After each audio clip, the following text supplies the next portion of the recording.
KK, what you doing? Open the box. Alright, so this is the Infusion Buds decarboxylator. We gave one of these away for the survival seeds last month. Right. And we got one for us too, and we're going to be trying it out. And it's supposed to help sanitize what you're going to be putting in a tincture so that it doesn't keep the microbes alive. And I'll get into a little bit about that later. But this video is going to be for the Mountain Grandma and the Budget Preppers collaboration, My Home Apothecary. And we actually have some experience doing tinctures and other things with our spices and herbs. We do tinctures in alcohol, tinctures in vinegar or flavored vinegar, and we also dehydrate and store a lot of the herbs and spices we get from our garden so we can use them at a later date, like these elderberry flowers that we use for tea, and this goldenrod which we grow in our backyard and we can... Grows wildly around here. Grows wildly. And it helps asthma. But we have some dried oregano here, and we're going to be making some oregano tinctures today in olive oil.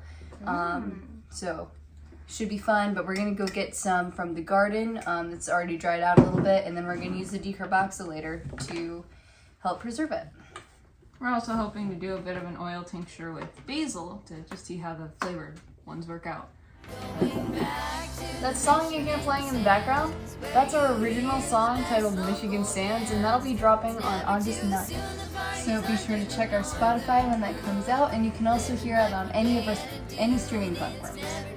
This here is our herb bed, and we're really excited about our herbs this year because we've got some new stuff going on. On this side of the herb bed, we have the Survival Seeds 2024 Herb Collaboration by Bushcraft Family. We have our oregano there, which is the main focus for today, lemon balm, hyssop, and feverfew. And so we're really excited about how those are doing. They're doing really well. Bunky had some lettuce growing in the middle here, but that's already been harvested. And then on this side, we have marrow, St. John's wort, and 2 different kinds of wormwood. And these are other tinctures that we want to get into making this year. But right now we're just going to focus on the oregano, but eventually later on we're going to do tinctures with these as well. Going back to the Michigan sands, where you hear the best local bands. It's never too soon, the party's under the northern moon. Living life one day at a dune, it's never too soon. I got it. So we have some fresh oregano here that we can put into the decarboxylator to dry it out and bake it and sanitize it. And so we're excited to get into that. Now, before we do, I just want to address that we are from Michigan, and we know that the Michigan cottage laws permit us to sell. Now, we don't sell any of this. We give it away occasionally if we have extra, but we don't sell it. But we are permitted to sell teas or dried spices, which we have here. We're permitted to sell tinctures in vinegar or flavored vinegars, and we're permitted to sell alcohol-based tinctures. But we are not allowed to do oil-based tinctures, and most of that is for safety reasons because oil is a base. And the acids are able to keep microbes from growing in that environment, and oils aren't able to do that. So a lot of the time what happens is you end up with oils that become infected with a microbe environment or mold or something like that. And so it's not usually safe for people to make oil-based tinctures at home. Unless you get a license proving that you are doing it correctly and that it is safe and sanitized. So you can't sell that, but thanks to this, we're not going to be selling it, but we will be making it safely. Now, if you don't want to get one of these little devices, you can always just do the same thing by turning on your oven and baking the leaves to sanitize them. It does the same thing, but sometimes when it's hot out, which is when you're getting your spices, when it's hot out, you don't really want to heat up the whole house with your oven. So I think this little device is really, really neat, and we're excited to use it and see how it goes. Also checked out the instruction manual, and you're able to put these in stems or not. And the thing about the device is you can put in as little or as much as you want. Just don't jam it in here. You want it to be kind of loose so that the air can get in there and you're not overloading the machine. So we're just gonna put some in here. One thing I do want to say about oregano, oil-based oil tinctures. No, oil-based oregano tincture.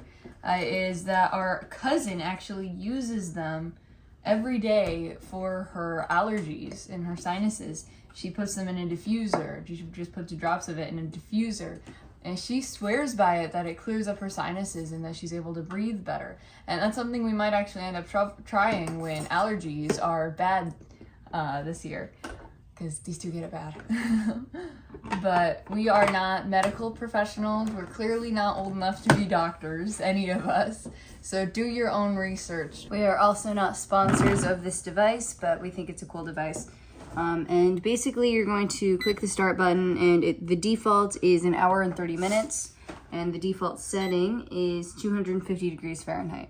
And this whole thing will take about 2 hours because the time only talks about the decarboxylating time, not the cool down time. So the whole process will take about 2 hours, and you can adjust the temperature and the time as you please. But I'm going to keep it on the default setting. But all you have to do is let it start, and it's already going. So this superheats the oregano in the container to about 250 degrees Fahrenheit, and kills any of the microbes that are living on the leaves, so that by the time they come out, they're sanitized and ready for use, which is a lot like what Mom does with the canning jars. She lets them bake in the oven at 200 degrees so that it kills any of the stuff living on the jars so that they're ready for canning. And so this is essentially what we're doing here, and we're just gonna let this do its thing, and then when we come back, we'll be able to put it in olive oil. So it's 250 degrees for 2 hours, right? Yeah. So could you do it for 500 degrees for 1 hour? No. No, you'd burn it. No. All day. It's been way more than 2 hours because we were busy, but it's done. Funky fell asleep a little bit ago, so she's not going to be in here anymore. But the process is done. If you take the little cup out, you got a bunch of dried oregano. Ooh.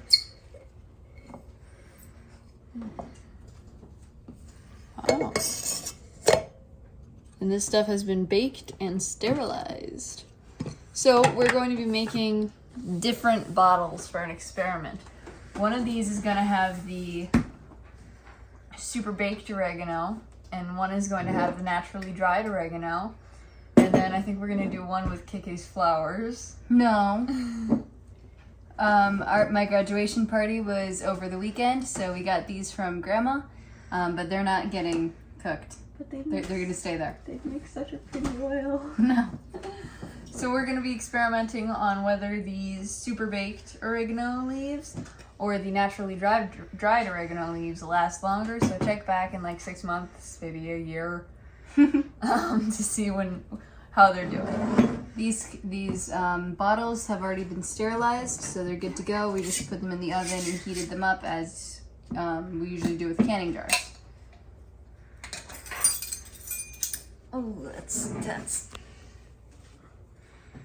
So you're like a flat teaspoon or like a heaping teaspoon? Just go flat.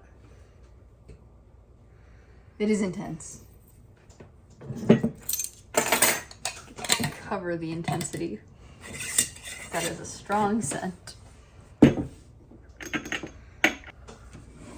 then we're just gonna add olive oil. Just do the whole thing.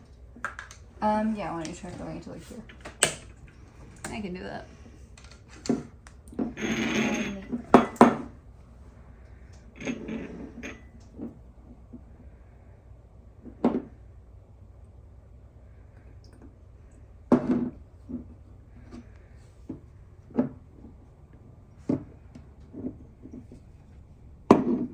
Whoa, I actually didn't spill.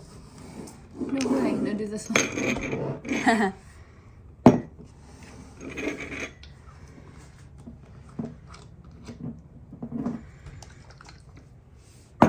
And over time, the oil is going to absorb the properties and the taste of the oregano. So in a couple months, this will be like an essential oil. And so you can put it in a diffuser. You could probably put it on like a vinaigrette. So you can do a lot with this. You could also leave it on the table like a snow globe.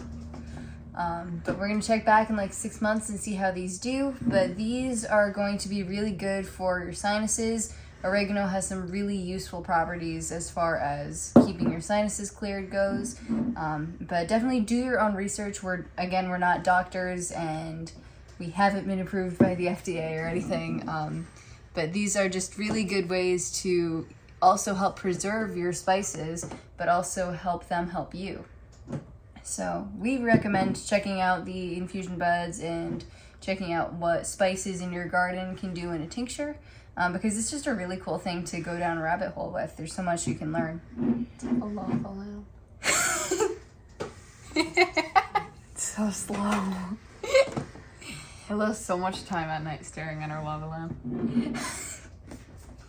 But that's it for this video. Thank you guys so much for watching, and we'll catch you in the next one. Again, be sure to check out Mountain Grandma and the Budget Preppers My Home Apothecary collection or collaboration. There's some really cool videos and some amazing things to be learning, so we definitely recommend checking that out.